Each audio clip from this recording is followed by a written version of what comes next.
সম্মানীয় সাংবাদিক বন্ধু বান্ধৱীসকল, আজি আমাৰ সাপ্তাহিক কেবিনেটত লোৱা কেইটামান গুৰুত্বপূৰ্ণ সিদ্ধান্তৰ বিষয়ে আপোনালোকক জনাব বিচাৰিছোঁ আৰু বাকি যিখিনি ৰেগুলাৰ সিদ্ধান্ত আছে সেইখিনি আপোনালোকে সোশ্যাল মিডিয়া বা আমাৰ গভৰ্ণমেণ্টৰ প্ৰেছ ৰিলিজত আপোনালোকে পাব পাৰিব।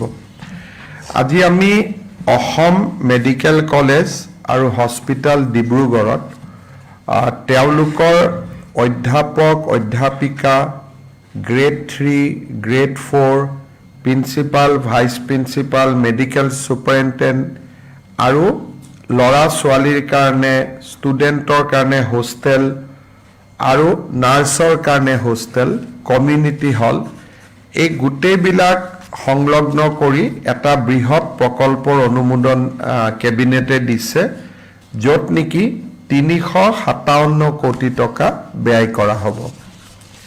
অসম মেডিকেল কলেজত আমি এই প্ৰকল্পটোৰ প্ৰতিশ্ৰুতি 2 বছৰ আগতে আমি দিছিলোঁ আৰু মহা ৰজত জয়ন্তীৰ সময়ত আজি কেবিনেটে এই প্ৰকল্পটো অনুমোদন কৰে।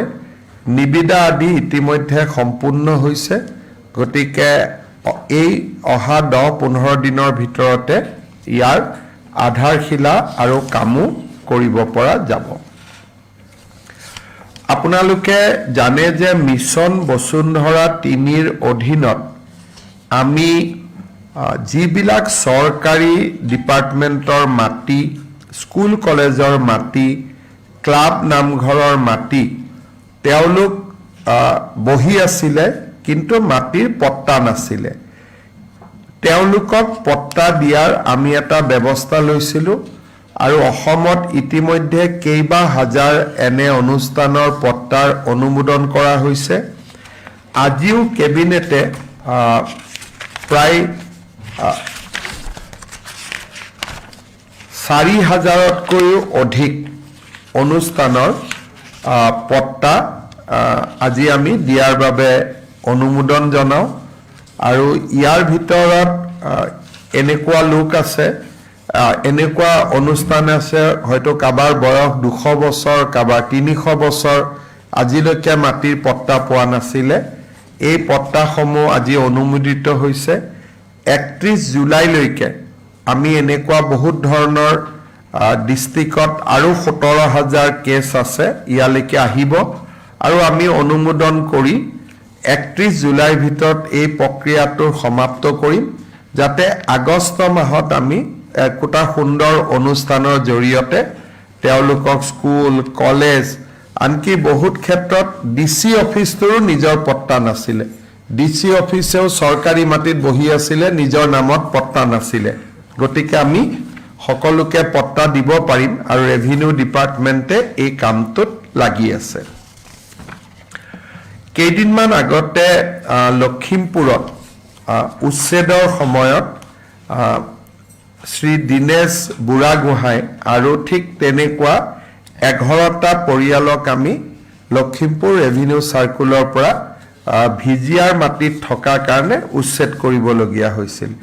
আজি কেবিনেটে তেওঁলোকক লখিমপুৰ ৰেভিনিউ চাৰ্কুলৰ ভিতৰতে তেওঁলোকক মাটিৰ পট্টা দিয়াৰ বাবে অনুমোদন জনায় আৰু এই পট্টা লোৱাৰ বাবদ তেওঁলোকে কোনো প্ৰিমিয়াম দিব নালাগিব, তেওঁলোকক উইদাউট প্ৰিমিয়াম আমি তেওঁলোকৰ মাটি আমি মঞ্জুৰি কৰিছোঁ। এটা আমাৰ বাবে খুব ভাল খবৰ এটা, আমাৰ কামৰূপ জিলাৰ দেওচৰ আণ্ডাৰ বনগাঁও মৌজা 6 গাঁও ৰেভিনিউ চাৰ্কুল, ইয়াত ভাৰত চৰকাৰে এখন national university for disability study এখন কেন্দ্ৰীয় বিশ্ববিদ্যালয় স্থাপন কৰিব খুজিছে, য'ত দিব্যাংগ ব্যক্তিসকলৰ সমস্যা, তেওঁলোকৰ লগত জড়িত বিভিন্ন কোৰ্চ পাঠ্যক্ৰম ইয়াত অনুমোদন হ'ব। এইটো নহয় যে তাত দিব্যাংগসকল পঢ়িব, ইয়াত দিব্যাংগসকলক ট্ৰিটমেণ্টৰ কাৰণে প্ৰয়োজনীয় বিভিন্ন কোৰ্চ পঢ়োৱা হ'ব। সেইকাৰণে ইয়াৰ নাম দিয়া হৈছে national university for disability studies. যদি আমাৰ দিব্যাংগসকলৰ বা ডিজেবুলসকলৰ সমস্যাসমূহৰ সমাধান বা বিভিন্ন ট্ৰিটমেণ্টৰ যিবিলাক ছাবজেক্ট আছে সেই ছাবজেক্টবিলাকক লৈ ভাৰত চৰকাৰৰ সামাজিক ন্যায় বিভাগে অসমত national university for disability studies নামৰ এখন বিশ্ববিদ্যালয় অসমত স্থাপন কৰিব খুজিছে। আজি কেবিনেটে ছয়গাঁও ৰেভিনিউ চাৰ্কুলৰ বনগাঁও মৌজাত 150 বিঘা মাটিৰ আবণ্টন দিছে। অসমত আৰু এখন কেন্দ্ৰীয় পৰ্যায়ৰ ইনষ্টিটিউট স্থাপন হোৱাৰ পথ আজি মুকলি হ'ল। আজি আমাৰ কেবিনেটত এটা আমি বাজেটত কোৱাৰ দৰে এটা নতুন সিদ্ধান্ত এটা আমি ল'লোঁ। সেইটো হ'ল oil India limited, IOC, Medanta এওঁলোকে যেতিয়া অইল এক্সপ্ল'ৰ কৰে বা তেল আহৰণ কৰে তেওঁলোকক সৰু ৰিগ এটা খান্দিব অকণমান মাটি লাগে। কিন্তু আগত প্ৰৱণতা আছিল যে বহুত ডাঙৰ বিঘা মাটি একুৱেৰ কৰি লোৱা হয় আৰু যদি তেল তাতে নাপায় মাটিটো খেতিয়কৰ পৰাও গ'ল, চৰকাৰেও মাটিটো নাচায়, এক প্ৰকাৰ মাটিটোত কোন বহি যায় ঠিক নাই। এতিয়াৰ পৰা আমি কৈছোঁ যে তেল আহৰণৰ কাৰণে আপোনালোকে ভূমি অধিগ্ৰহণ কৰিব নালাগে। যিমান জেগাত ৰিগটো বহুৱাব লাগে মালিকৰ লগত ডাইৰেক্টলি কথা পাতি লওক। চৰকাৰ ইয়াত তেতিয়া সোমাব যেতিয়া মালিক আৰু আপোনালোকৰ কথা বতৰা ফেইল হ'ব। আদাৰৱাইজ মালিক আৰু আপোনালোকে মিলি মাটিৰ মালিক অইল ইণ্ডিয়া, মাটিৰ মালিক ONGC প্ৰত্যক্ষভাৱে কৰি লওক। আৰু আজি আমি কৈছোঁ যে লেণ্ড ৰিক্লাছিফিকেশ্যনো কৰিব নালাগে। তেলৰ ক্ষেত্ৰত বা তেল আহৰণৰ ক্ষেত্ৰত যদি তলত তেল আছে আমাক ইনফৰমেশ্যন দিয়ক, মালিকে জনাই দিয়ক যে মোৰ কোনো আপত্তি নাই আৰু আপোনালোকে কাম কৰি গৈ থাকক।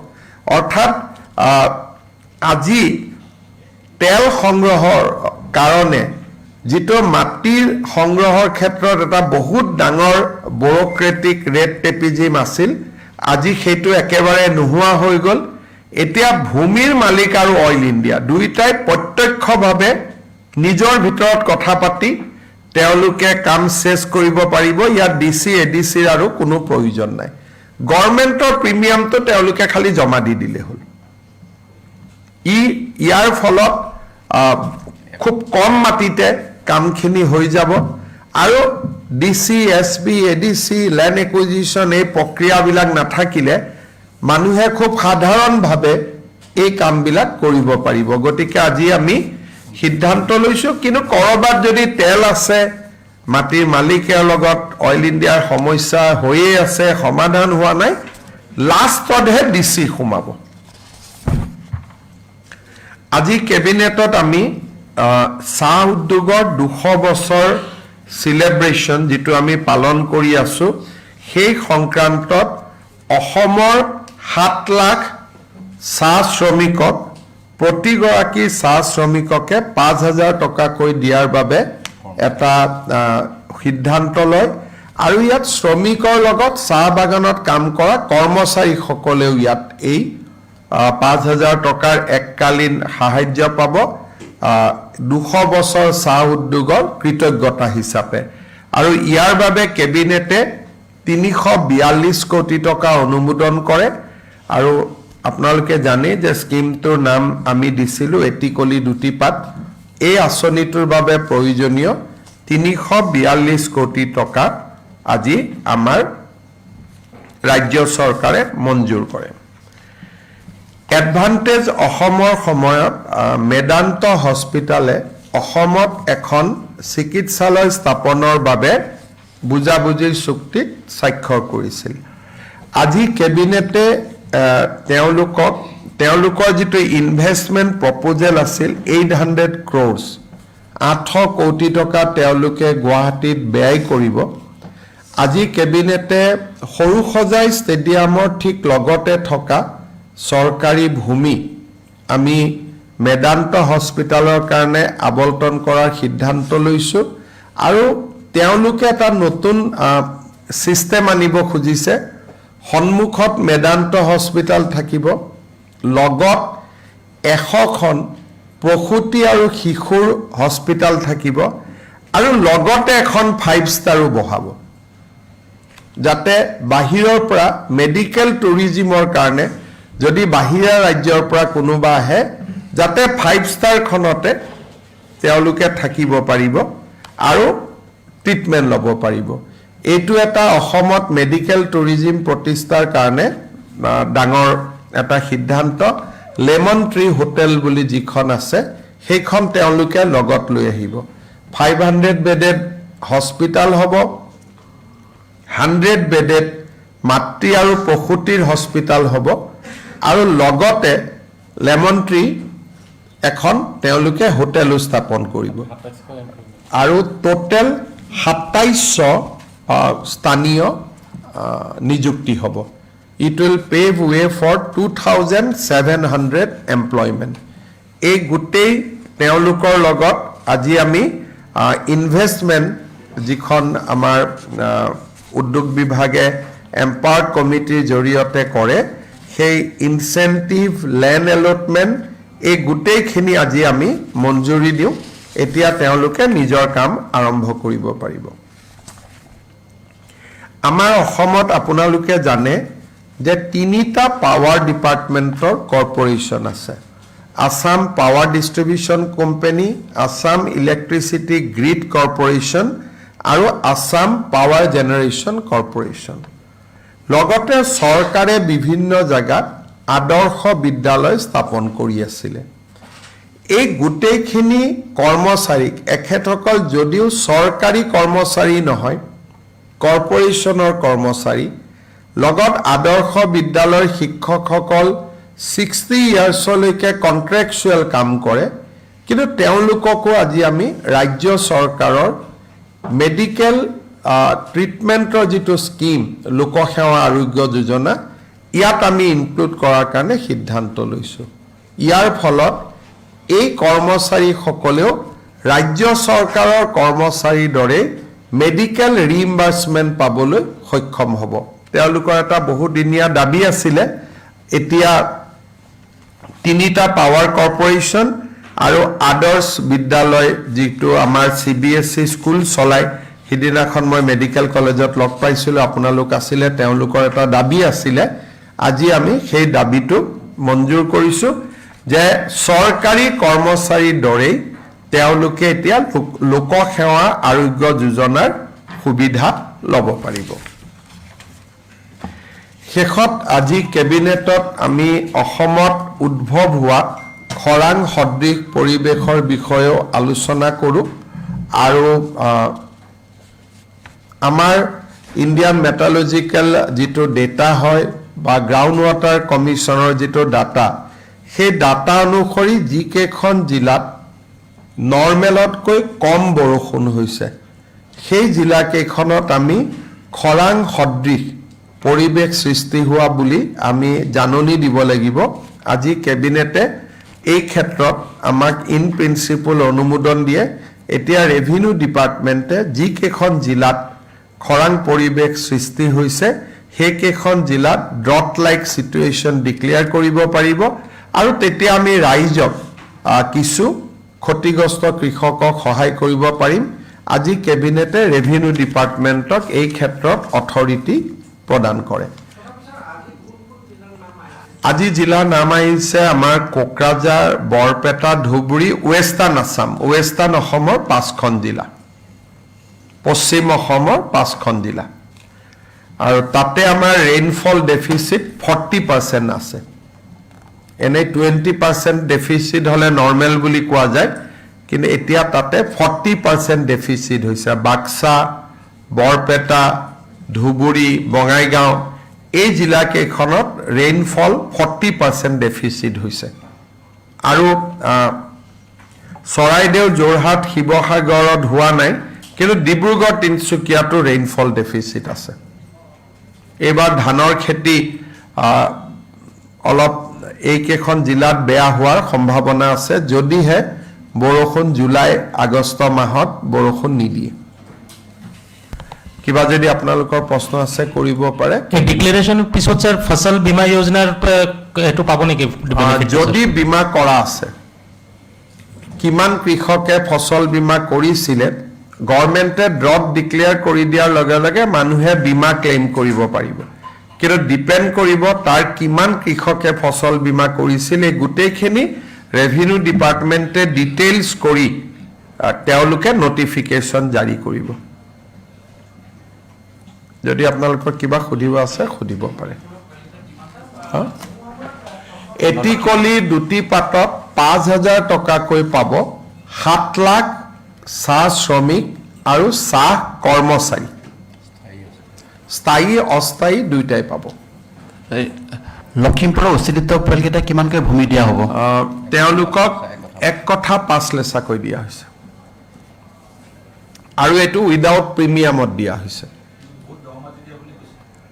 যি মাটি আছে তো তাতেই দিব আৰু অসমৰ মাটিটো তেনেকুৱাই আৰু অসমত মাটি নিদিলে যেনেকুৱা মাটিত আছিলে তেনেকুৱাই দিব আৰু মোৰ লগত তেওঁলোকে টেলিফোনেদি কথা পাতিছে তেওঁলোক খুব হেপী যি আছে দিয়া হৈছে যাক দিব লাগে যাক দিব নালাগে তাক দিয়া হোৱা নাই যাক দিব লাগে তাক দিয়া হৈছে সব দিয়া হৈছে 13 গৰাকী যদি সেই সবেই পাব যদি সেই জিলাৰ বাসিন্দা হয় কিন্তু যদি সাউথ সালমাৰাৰ বাসিন্দা কৰিমগঞ্জৰ বাসিন্দা তেওঁলোকে নিজৰ জিলাত গৈ আবেদন কৰিব পাৰে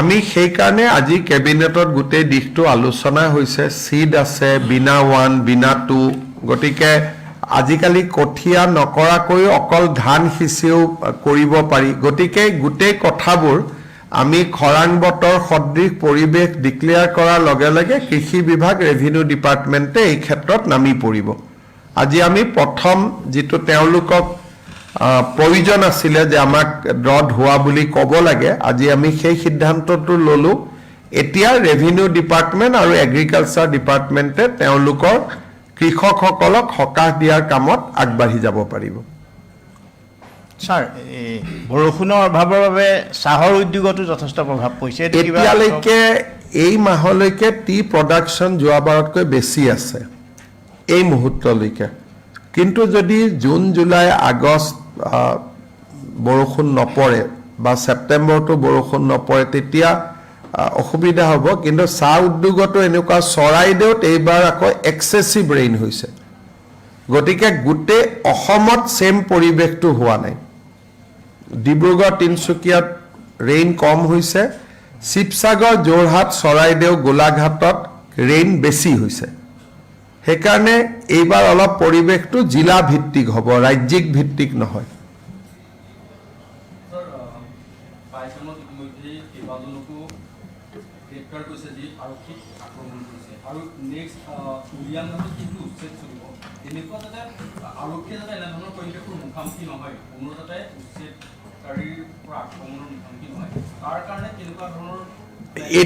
এইটোৰ ক্ষেত্ৰত আপোনালোকে কংগ্ৰেছক ৰিকুৱেষ্ট কৰিব লাগিব আমিতো ভাবো পৰিৱেশ নহয় কিন্তু এটা উত্তেজিত কৰিব বা নকৰিব তাৰ ওপৰতো আমি আগতীয়াকৈ একো ক'ব নোৱাৰো কালি যদি ৰাহুল গান্ধীয়ে এইবোৰ কৰি নগ'লহেঁতেন তেতিয়াহ'লে সবটো ঘৰা ঘৰি গৈছিলে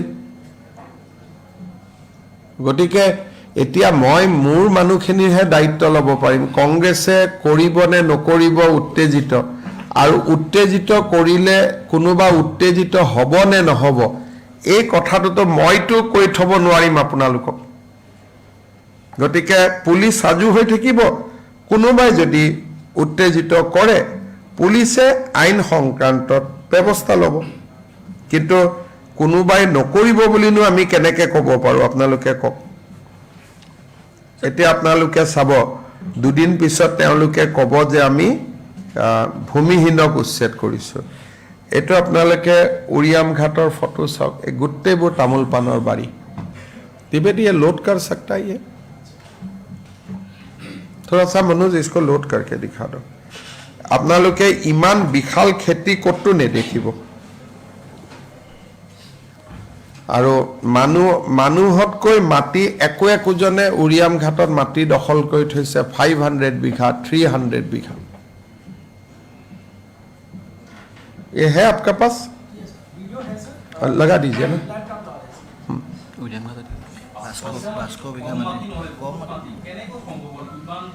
কেনেকৈ সম্ভৱ হ'ল এতিয়া কি ক'ম এতিয়া আমি আগত অসমত এনেকুৱা এটা পৰিৱেশ আছিলে কোনেও আপোনালোকেও আজিলৈকে দেখুওৱা নাই পলিটিচিয়ানেও কোৱা নাই ডিচিয়েও কোৱা নাই এতিয়া ক'ব লাগিব যে অসমৰ মানুহে চাৰেণ্ডাৰ কৰি বহি আছিলে বহুত মানুহে যি কৰে কৰক বুলি If we talk about the Paikan violence that took place yesterday, it seems to be pre-planned as they came and thronged into the school.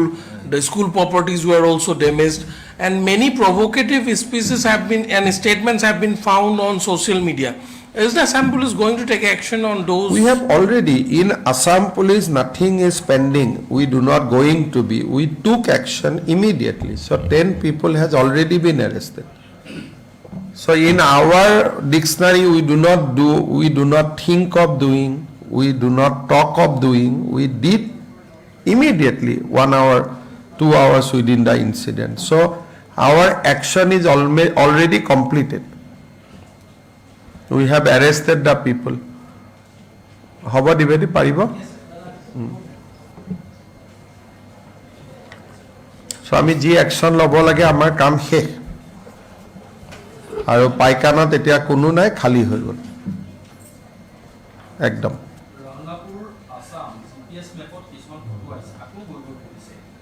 যাবগৈ আজি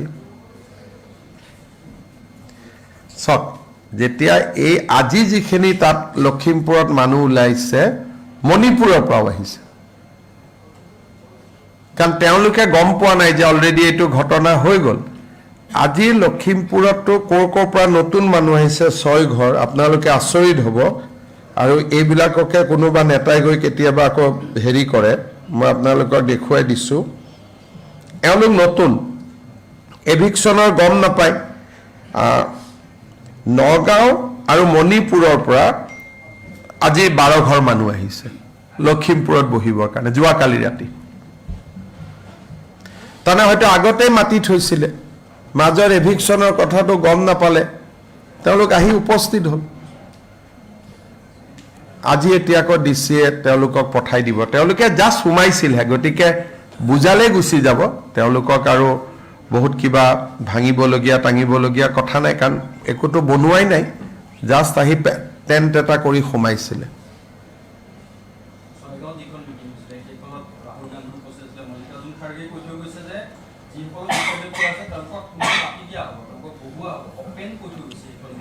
সেইকাৰণে ক'লো সেইখনৰ কাৰণে গণ্ডগোল হৈ গ'ল আৰু আপোনালোককো ৰাতিপুৱাই লৈ গ'ল গধূলিলৈকে বাছেদি লৈ গ'ল বাছেদি থৈ আহিলে ৰুমৰ ভিতৰত সোমাই থাকিলে কোনেও লগো নকৰিলে মই সেইটোও কণ্ডেম কৰিছোঁ লগত আমাৰ 18 গৰাকী সাংবাদিকক তেওঁলোকে ৰাতিপুৱাই গুৱাহাটীৰ পৰা লৈ গ'ল যে ৰাহুল গান্ধীয়ে ইণ্টাৰভিউ দিব সাংবাদিকসকল ৰাতিপুৱাই গ'ল যোৱাৰ পিছত মিটিঙৰ পিছফালে তেওঁলোকক জেলত থোৱাৰ দৰে বন্ধ কৰি থলে আৰু বন্ধ কৰি থৈ পেলাই ওলাব নিদিলে দিনত ভাতটো খাব নাপালে আৰু গধূলি 7টা বজাত তেওঁলোকক ঘূৰাই লৈ আহিলে আৰু যি কেইগৰাকীক তেওঁলোকে নিনিয়া কেইগৰাকীয়ে মিটিংটো কাভাৰ কৰিব পাৰিলে আৰু অন টাইম ঘূৰি আহিলে আৰু সাংবাদিকসকলৰ কাৰণে মই নাজানো তেওঁলোকৰ কি চিন্তাধাৰা বিজেপি এইটো কৰিলেতো প্ৰেছ ক্লাবত মিটিং হৈ গ'লহেঁতেন সেইকাৰণে প্ৰেছ ক্লাবক ময়ে ৰিকুৱেষ্ট কৰিম কাৰণ আমাৰ অসমত তেওঁলোকে কংগ্ৰেছে 18 গৰাকীকৈ সাংবাদিকক পানী টানি পাইছে নাই মোৰ সেইটো ডাউট আছিলে মই ভুল কৈছো নেকি গতিকে ৰাতিপুৱাৰ পৰা ৰাতিলৈকে সাংবাদিকসকলকো তেওঁলোকে বন্দী কৰি থৈ দিলে আৰু এজন সাংবাদিকেও আহি ফেচবুকত লিখোৱা নাই কথাটো লুকাবৰ কাৰণে থৈ দিছে গতিকে এইটোৱে কংগ্ৰেছ পাৰ্টি গতিকে তেওঁলোকে কি কৰিব পাৰে আপোনালোকে অলপ নিজে চিন্তা কৰক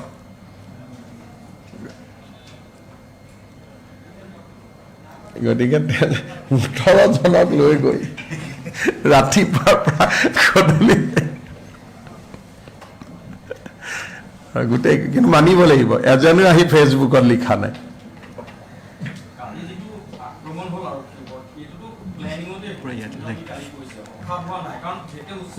ইয়াতে দুটা ধৰণৰ কথা কালি উচ্ছেদ হোৱাৰ পাইকানত আগদিনাখন ৰাহুল গান্ধীয়ে মিটিং দিলে ৰাহুল গান্ধীৰ মিটিং শুনিবৰ কাৰণে গোৱালপাৰাৰ পৰা মানুহ আহিলে মিটিঙৰ পিছতে তেওঁলোক পাইকানলৈকে গ'ল আৰু মই যোৱাকালি কৈছোঁৱেই যে জিলা পৰিষদৰ সদস্য এগৰাকীও আছে কংগ্ৰেছৰ ৰাতি তেওঁলোকে পাইকানৰ মানুহক উত্তেজিত কৰে আৰু ৰাতিপুৱা তেওঁ ফৰেষ্ট ডিপাৰ্টমেণ্টৰ মানুহখিনিৰ ওপৰত তেতিয়া তেওঁলোকে জঁপিয়াই পৰে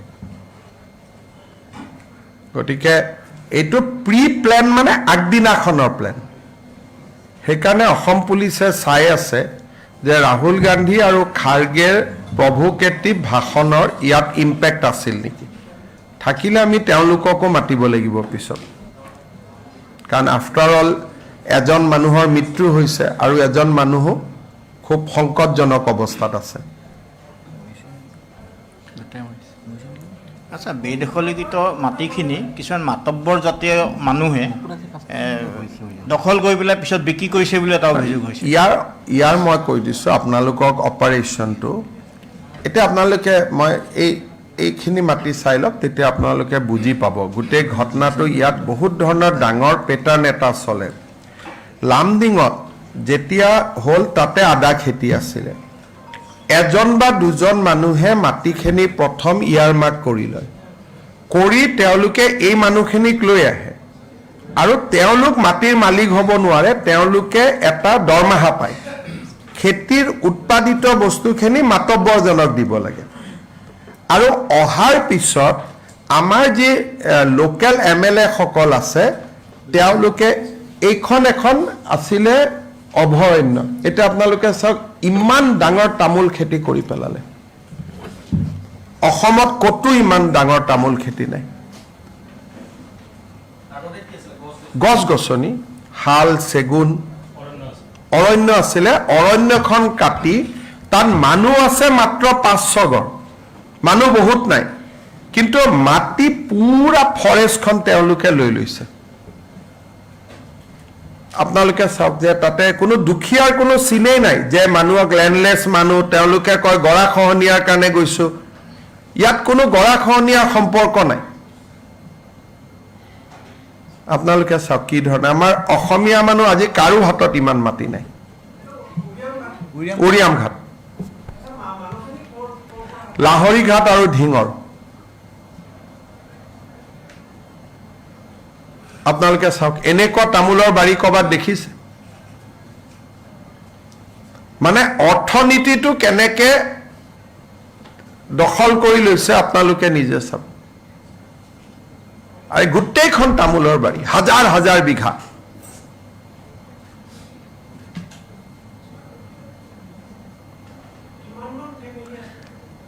ফেমিলি খুব কম এইকেইটাই ঘৰ যিকেইটা ঘৰকেইটাৰ মাজত দেখি থাকিব কাৰণ এওঁলোকৰ অৰিজিনেল ঘৰ লাহৰীঘাট আৰু ঢিঙত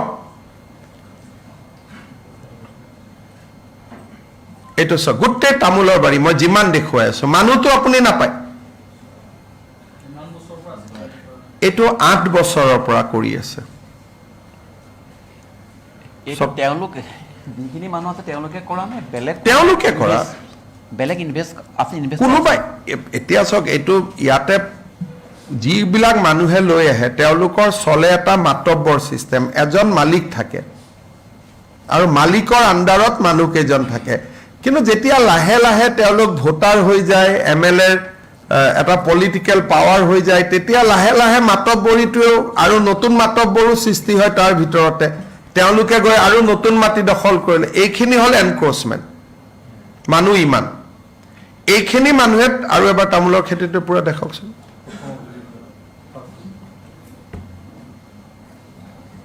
এইটো ইয়াৰ পৰা চাওক আপোনালোকে থাকিবৰ কাৰণে মাটিটো ব্যৱহাৰ কৰা নাই যিটো আমাক ইম্প্ৰেছন দিয়ে গৰাখহনীয়াত খেদা মানুহ উপায় নাপাই গৈ আছে সেইটোৰ লগত ইয়াৰ কোনো সম্পৰ্ক নাই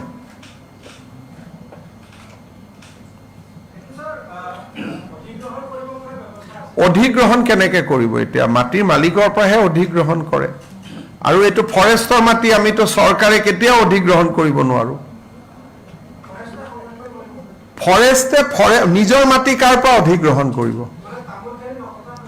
তামোলখিনি ৰাখিলেতো বাকী মানুহ আহিয়ে থাকিব ফৰেষ্টত তামোল থাকিব নোৱাৰে ন, ফৰেষ্টত শাল চেগুন, ফৰেষ্টত তেতিয়াতো এইটোতো আপুনি, আৰু তাতে তামোল ৰাখিলে তাৰ মালিক কোন হ'ব?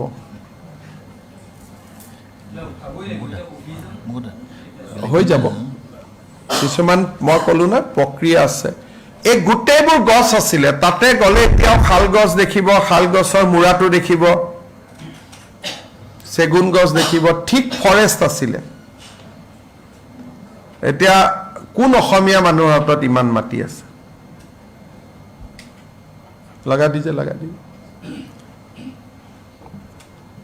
চক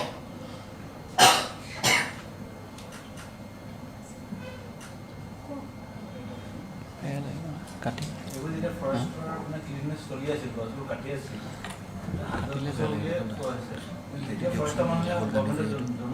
জনালেতো এইটো অৱস্থা নহয়, বা জনালেও জনোৱা মানুহবিলাক কোন সেইটোও চাব লাগিব। মোক কোৱা মতে 3জন ৰেঞ্জাৰ আছিলে, তেওঁলোকো সেই তেনেকুৱাই আছিলে বুলি কৈ আছে।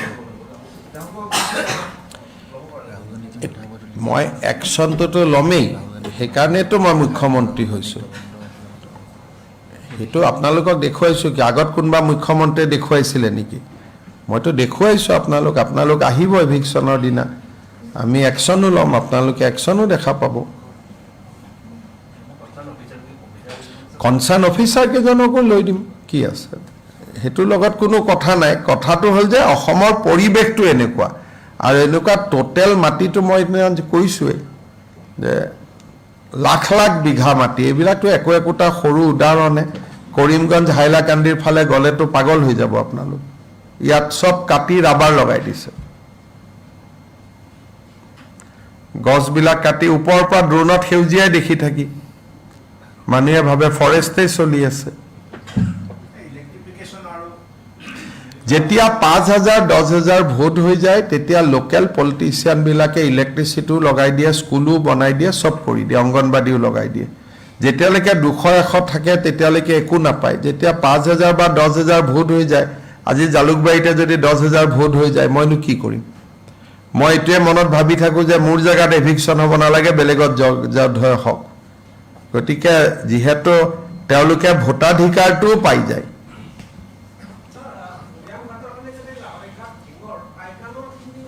পাইকানৰ গোৱালপাৰা, চাউথ চালমাৰা, বৰপেটা, তেওঁলোকো তাৰ পৰা আহিছিল। আৰু নতুনকৈ এতিয়া আজিকালি মণিপুৰৰ পৰা বহুত মানুহ অহা কৰিছে। আৰু এইবিলাক গোৱালপাৰা বৰপেটা বুলি কয়, কিন্তু হ'ব পাৰে বেংগলৰ পৰাও হ'ব পাৰে, ভাষাটোতো একে, কোৱাটোতো বেলেগ, কথাটোতো বেলেগ।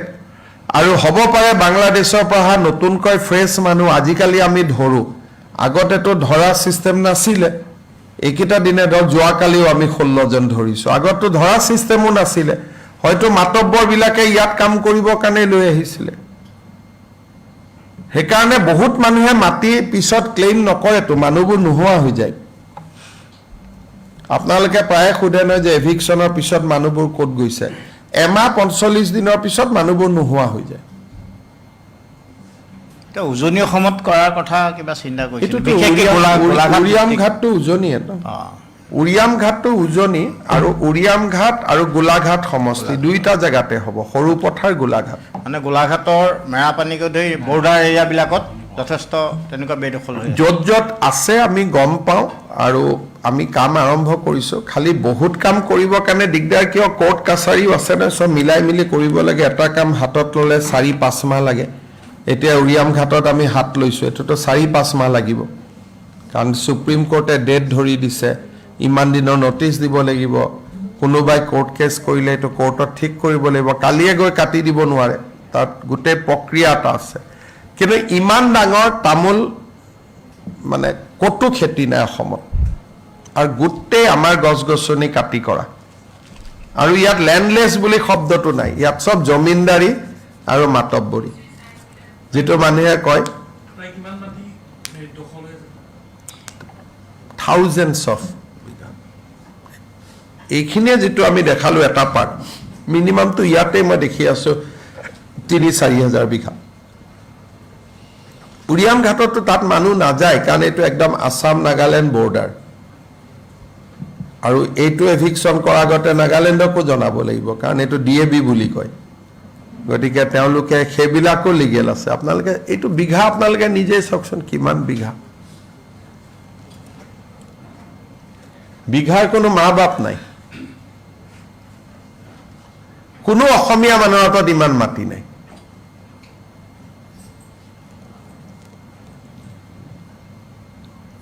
দেখিলেতো 4-5 হাজাৰ বিঘা যেন নালাগে জানো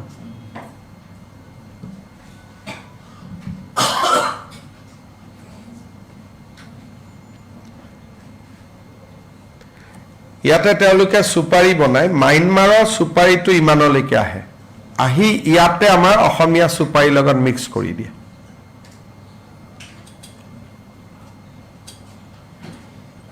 আৰু বহুত পইচা আছে যিবিলাক মালিক CM sir, one political question.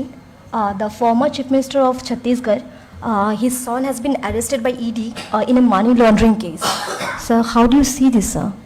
मैं क्या बोलूं भाई वो तो क्या ईडी का पास क्या है क्या नहीं है मेरा तो मालूम नहीं है सो ऐसे टिप्पणी करना थोड़ा सा मुश्किल है ठीक है सर আজি ৰবীন্দ্ৰ ভৱনত তেওঁলোকে মানে শিল্পী সমাজৰ পৰা প্ৰতিবাদ কৰিছে তেওঁলোকৰ ৰবীন্দ্ৰ ভৱনটো পুনৰ লাগে আৰু তেওঁলোকে বিকল্প একো বিচৰা নাই আপোনাক ৰবীন্দ্ৰ ভৱনৰ মানে সেই মানে ৰবীন্দ্ৰ ভৱনটোত কি হৈছে মই এটো বন্ধ হৈ আছে আজি এস্টিমেট মিডিয়াবলৈ বনাইছে তেওঁলোকৰ লগত ডিসকাস কৰি আছে শিল্পীসকলৰ এখন কমিটি আছে তেওঁলোকে আমাৰ অবজাৰভেশ্যন দিছে বিমল বৰাই ক'ব পাৰিব ৰবীন্দ্ৰ ভৱনটো ৰিনোভেশ্যনৰ কাম চলি আছে আৰু কি কৰিব লাগে শিল্পীসকলে আমাক জনাইছে আৰু সেইমতে আমি কৰি আছো ৰিনোভেশ্যন তেওঁলোকে আজি প্ৰতিবাদ কৰিছে বন্ধ হৈ আছে 3 বছৰ এনে ধৰণে কি আছে সোনকালে খুলি দিবলৈ সোনকালে খুলি দিব পাৰি কিন্তু কি আছে মই নাজানো চাই দিয়ক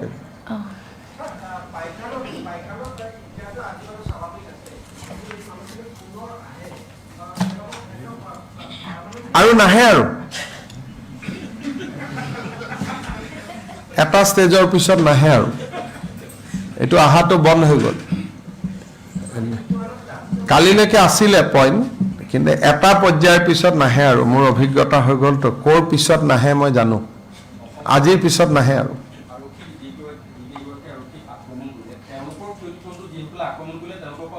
আমি হৈ যাব আমি তেওঁলোক গ'লে হ'ল আৰু আজি এতিয়া মুঠতে আৰু কোনো নাহে আৰু সেইটো চেপ্টাৰ শেষ এতিয়া কান্দিলেও নাহেগৈ আৰু কোনো আৰু কান্দা কেইজনো এতিয়া নাযায় আৰু বেলেগ জেগাত নতুন হ'ব পাৰে কিন্তু পাইকান গৰুখুটি বুঢ়া পাহাৰ এইবোৰ চিল হৈ গ'ল এটা দিন থাকে তাৰ পিছত এইটো নাহে আৰু কাৰণ আজিৰ পৰাতো কোনোবাই সোমালে ফৰেষ্টত উইদাউট পাৰ্মিশ্যন সোমাব নোৱাৰে গতিকে আজিৰ পৰা নেতা বা কোনোটো সোমাব আমি অনুমতি নিদিওঁ গভৰ্ণমেণ্টে প্ৰথম ষ্ট্ৰিক্ট নহয় কাৰণ এইবাৰ হাইকোৰ্টেও আমাক কৈ থৈ দিছিলে যে মানুহখিনি ক'ৰবাত নোযোৱালৈকে অন্ততঃ টেণ্টৰ সুবিধা দিব খোৱা পানী দিব গতিকে আমি এভিকশ্যনৰ পিছত অলপ মানৱীয়ভাৱে যি কেইদিন থাকিব আৰু আমি প্লেণ্টেশ্যন আৰম্ভ কৰোঁ এতিয়া আমি কালি পৰহিৰ পৰা তাত প্লেণ্টেশ্যন আৰম্ভ হৈ যাব নতুন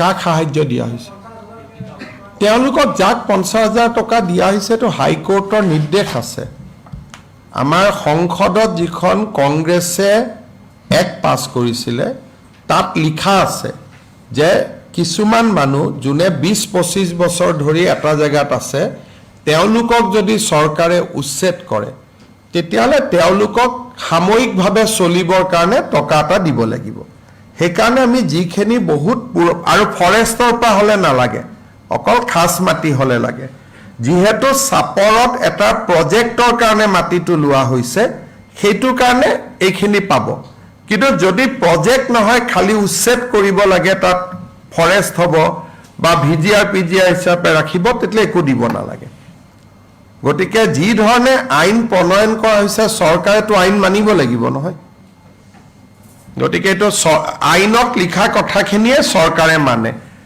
আৰু আমিতো এইটোও বিচাৰো এতিয়া আপোনালোকে খুদিব পাৰে যে পাইকানতো আমি মানুহখিনি কিমান গৰম আছিল কোল্ড ড্ৰিংকো খুৱাইছো আমি ঠাণ্ডা পানীও খুৱাইছো যদি তাত কোনোবা মানুহ পাগৰি গৈছে তাক পুলিয়ে মেডিকেলো ট্ৰিটমেণ্ট দিছে গতিকে মানৱীয় কামখিনি যিমান প্ৰয়োজন সেইটোতো কৰাটো কোনো এইটো বেয়া কথা নহয়, সেইটোতো ভাল কথা। আৰু প্ৰত্যেকটো এভিকশ্যনৰ এটা স্বৰূপ আছে। এতিয়া নুমলীগড়ত আমি এটকাও দিব নালাগে কি উৰিয়াম ঘাটত, কাৰণ তাত গভৰ্ণমেণ্টে কোনো প্ৰজেক্ট নকৰে। কিন্তু যদি কোনোবা প্ৰজেক্টৰ কাৰণে মাটি লয় তাকতো দিবই লাগিব যি ধৰণে সুবিধা, মানে যদি দখলদাৰীও হয় সি জিৰাত পাব। তেনেকুৱা যি আইনত লিখা আছে আমি আইনৰ মতে কাম কৰিব লাগিব না। ফৰেষ্টত নালাগে, ভিজিআৰত নালাগে, পিজিআৰত নালাগে। এনে যেনেকৈ আমি গুৱাহাটীত শিলখাকুত উচ্ছেদ কৰিছিলোঁ তেওঁলোককোতো আমি দিছোঁ, যদিও মাটিটো তেওঁলোক তাতে বহিহে আছিলে। গতিকে আমি যিটো আইনত যি লিখা আছে, আৰু এখন সংসদৰ আইন, কংগ্ৰেছৰ দিনতে পাছ হোৱা আইন, গতিকে আমি আইনৰ মতেতো যাব লাগিব। মুখ্যমন্ত্ৰীয়েতো আইন ভাঙিব নোৱাৰে।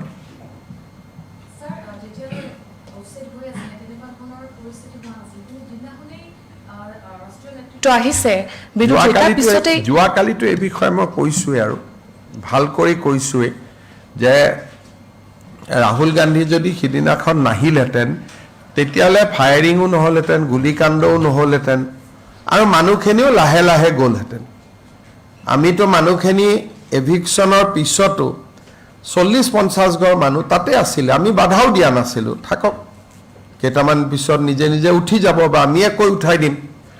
উত্তেজিতটো কৰাৰ কাৰণে উত্তেজিত হ'ল না মানুহখিনি।